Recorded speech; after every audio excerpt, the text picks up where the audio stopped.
Oh, halika na, sa amin ay sumama ka. Ngiti at sayang aming ambag. Tara na't manood kay Lisa Vlog.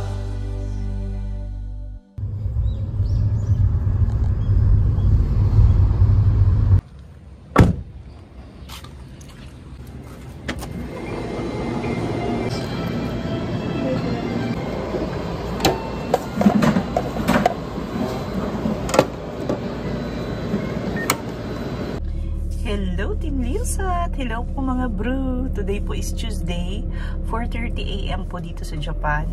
4:40 na pala. Ano pala today? Rainy Tuesday morning dito sa Japan. Kumusta po kayo? Nandito kami ni Papa sa 7-Eleven kasi sabi ko kape-kape muna, tas usap-usap din kami sa mga gagawin sa mga susunod na buwan.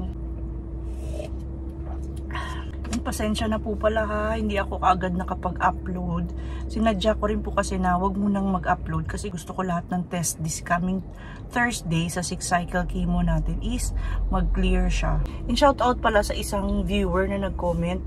Kung hindi ako nagkakamali, yung pangalan niya is Mark Enriquez. Ayan. Tapos kay Sister Lindsay Oka pala, kasi nanonood din siya ng vlog. Nag-message siya sa akin na, bakit wala akong update? So, hello Sister Lindsay, and sa asawa niya na si Yoshi, and sa mga anak nila na si KG, Kaito, at saka si Kohei. Hello sa inyo. Thank you sa panonood ng vlog. Bukod sa hindi ko sinadyang mag-vlog talaga, nilagnat kasi ako ng 3 beses. Pero hindi naman siya sunod-sunod na 3 araw.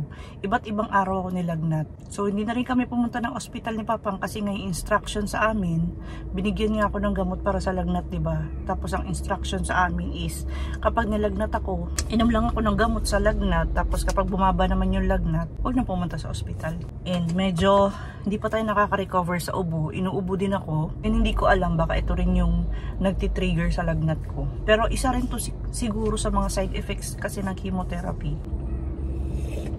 But anyways, mag-vlog na tayo mga bro. Sorry sinadya kasi natin yun kasi gusto kong mag-clear yung mga tests this coming Thursday nga. Kasi hoping tayo na hanggang 6 cycle lang yung ating chemotherapy. Kung hanggang 6 cycle lang tayo, this coming Thursday, last cycle na siya. Tapos meron na lang akong yung parang Fesgo, yung ina-inject sa legs. Kung hindi ako nagkakamali, every 3 weeks pa rin yun. Para na lang siyang maintenance. Kayo po, kumusta kayo? Yung kilay ko po pala, dahan-dahan na silang nawawala. Yung dito ko, naglalagasan na yung kilay. Ito, wala ng buhok to dito eh. Pero okay lang yan. Babalik din naman yan kapag nag-stop na tayo sa chemotherapy. And medyo maputla tayo mga bro. Sabi ni Papang, parang pumuti ka. Sabi ko, hindi. Kulang lang tayo sa dugo. Papang nandun sa labas. Ninigarilyo. Pagkatapos niya manigarilyo, mag-usap-usap naman kami dito. Kape-kape, usap-usap. Anong gagawin sa mga susunod na buwan. Mga future plans. Alam niyo naman yan. Kapag nag-date kami ng madaling araw. Pero mag-alas 5 na and maliwanag na sa labas. Good morning. Good morning. Good morning sa mga. Matagal tayong hindi nakapag-vlog. Matagal ako hindi nag-vlog eh. More than 10 days. Hindi ako nag-vlog, diba?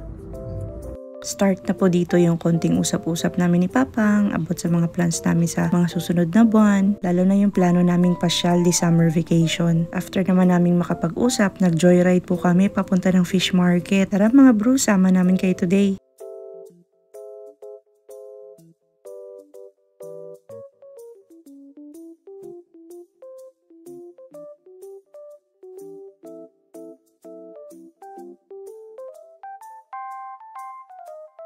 Dito na kami sa fish market. Kung nandito po kayo sa Toyohashi, lalagay ko yung link ng location na to. Kasi may mga nagtatanong din before, yung location ito. Lagi pong nasa description box. Bawal pala mag-video-video dito. Hindi na maka-video, sisitahin na naman kasi ako eh. Nakaw lang tayo.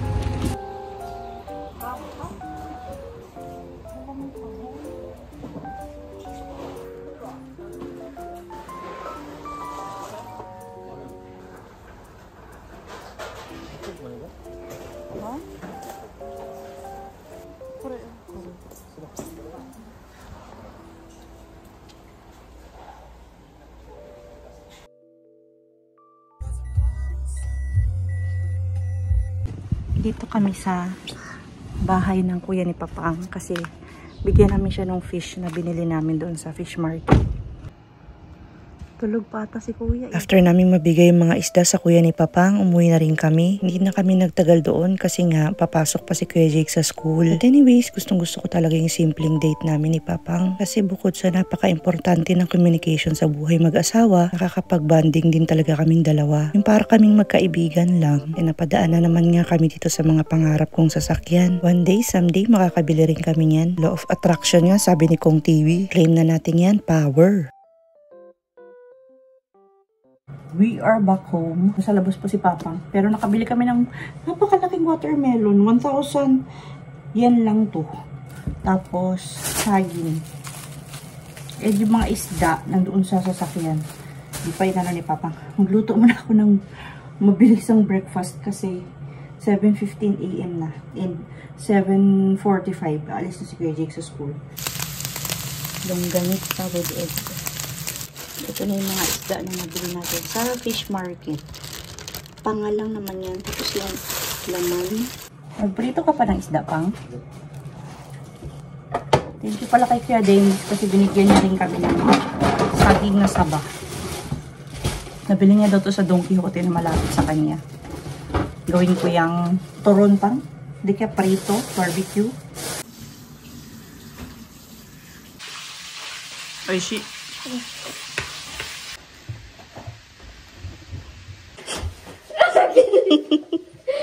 Maghatid lang kay Jake. Pa-forma pa. Forma, may butas nga. May butas nga ito. Dito. Bye! Atsui ne.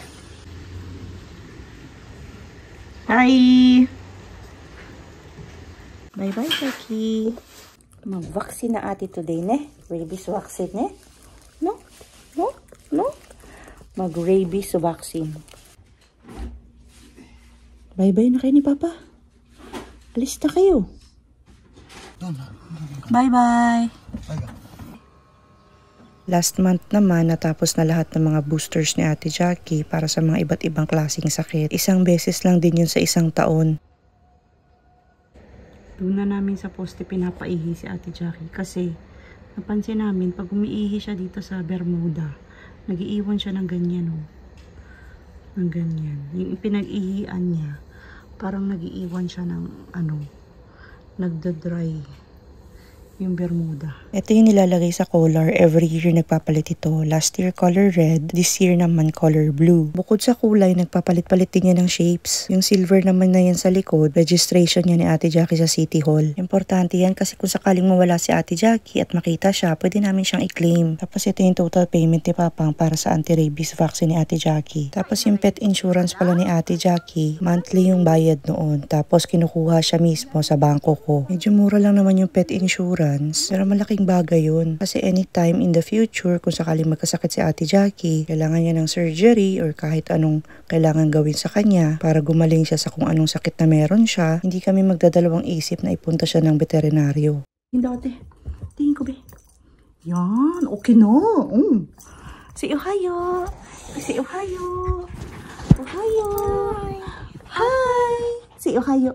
Ohio. Asus. Babay kayo, Papa, ha? Punta lang kami drugstore. Hindi kasama. Diyan na kayo ni Kuya. Tara na, Pang. Kaya nag-wild na ang Jack-Jack, Pang. Gusto sumama. Hindi pa man siya tapos kumain. Dito na kami. Sabon sa katawan. Toothpaste. Kitchen towel. Andun si Papang, oh. Naghahanap yan ng sa sasakyan, pabango. Kabi killer, tsaka kabi haita. Kitchen bleach. Liquid detergent.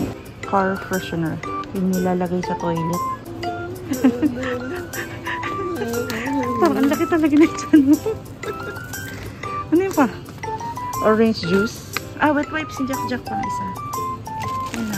Okay. Diaper din pala pa. Bigyo. Dalawa niyan. Dalawa yan, dalawa. Pang isang buwan na yan. Cereal ni Kuya Jake. Isa. Dalawa. puto. Hot cake mix. Diba?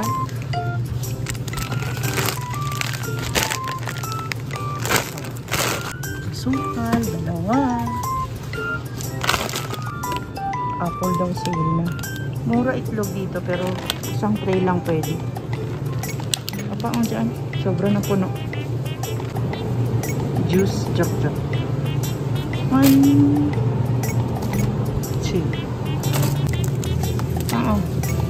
Magtaroon mamaya. Palit mo ko isa. Carrots din. Bawang. Pechay. Let's go na. Palitan na daw namin yung mga toothbrush doon sa loob ng bathroom.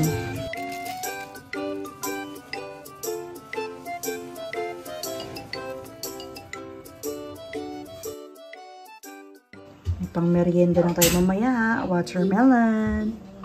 Si Jack ayaw niya kasi pula. Tama. Takot siya. Jack, ayaw niya. Kasi kulay pula. Para siyang si Jake before. Hindi kumakain ng pula, spaghetti, prutas na pula, ganito. Pero ngayon, diba, si Jake kumakain ng spaghetti. Sarap na sarap. But anyways, mga bro, hanggang dito na lang po muna for today's vlog. Maraming salamat po sa panonood and sa pagtambay today sa channel namin. Please do like, comment, and subscribe. Jackie, always remember, whatever you are. Pang, always remember, whatever you are. Be a good one. Bye-bye for now and see you again on our next one. Bye! Sa next vlog po ulit.